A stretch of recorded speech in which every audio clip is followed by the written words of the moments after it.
In Chemmani, it has been a difficult year for those living in Sri Lanka's northern Jaffna district, particularly for the country's ethnic Tamil minority. The past year has been a grim reminder for thousands in the region who witnessed a brutal 26-year-long conflict, a civil war-like scenario between Sri Lanka's army and the LTTE, Liberation Tigers of Tamil Eelam. There are families still bearing the aftermath of that brutal period, as search goes on for hundreds who are missing.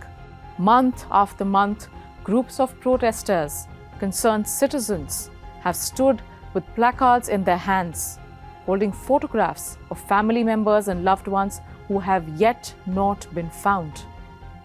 This is the story of Jaffna's mass graves that have returned to the spotlight after all these years. But what led to this renewed attention on a years-old saga? Let's start at the very beginning.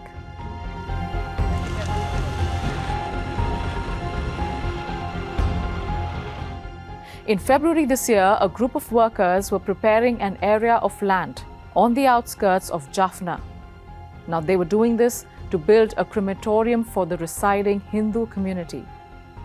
But during that process, the workers found several human bones there. The discovery was shocking for them, and the workers alerted authorities immediately. Shortly after, Jaffna's magistrate court passed an order to evacuate the area and investigate the matter further. The exhumations began in May this year. The visuals show white cards with numbers written on them, marking how many bodies officials kept finding over time.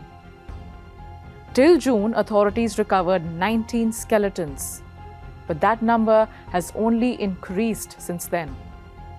In the past few months, several areas in Chemmani have been dug up. More and more mass graves have emerged. Human skeletons are not just of adults alone. There are young children, babies too, that were found in the process. So far, more than 240 human skeletal remains have been dug out. And it is not just the number that has triggered an outcry and a concern. It is the manner in which these bodies were buried. More than 90% of human remains found had no sign of clothing on them. Even the bodies were buried in a chaotic manner, many of them thrown together in a pile. The graves unearthed so far are shallow, barely 1.5 to 2 feet deep. Officials on site have found remains of children with a toy doll buried next to them. In its findings, Sri Lanka's Human Rights Commission has called this a serious human rights violation and a clear indication of war crimes committed during the country's dark and brutal period from 1983 to 2009. But even before the civil war between LTTE militants and the Sri Lankan Army ended, Chemmani in the Jaffna region was already emerging as the suspected site of mass graves. And this was long before workers made the horrible discovery this year. People and authorities first grew suspicious all the way back in 1998, and they had valid reason for it. Back then, Sri Lanka's judicial system was trying a former army soldier who was accused of raping and murdering a schoolgirl. Her name was Krishanti Kumaraswamy. This horrific crime took place in 1996.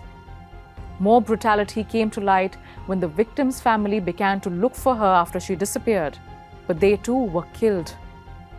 Their bodies were found later buried in shallow graves. And that is how these two stories are connected. The trial for Lance Corporal Somaratne Rajapaksa and 4 other soldiers concluded 2 years later. They were all convicted. It was then that Rajapaksa made a shocking statement. He testified about burying hundreds of Sri Lankan Tamils in shallow graves in Chemmani. He said that he had not killed anyone, but claims to have buried the bodies of 300 to 400 Tamils.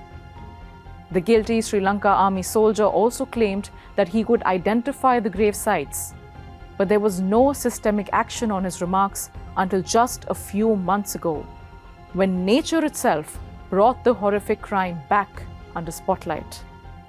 In the past few months, the Chemmani excavation has become the most high-profile mass grave probe that Sri Lanka's history has ever witnessed. And it is not over. In September this year, investigating officials filed an appeal with Jaffna Court asking for permission to identify and excavate a greater area of land. This appeal followed findings from ground radars which hint at more human remains under the ground. But so far, the exhumation is yet to restart. As the tragic saga drags on, families of thousands who disappeared are living with unanswered questions, fighting for justice, fighting for accountability on the criminal, inhuman manner in which so many were killed and buried mercilessly. The war may have ended 16 years ago, but closure, there is no sign of that even today.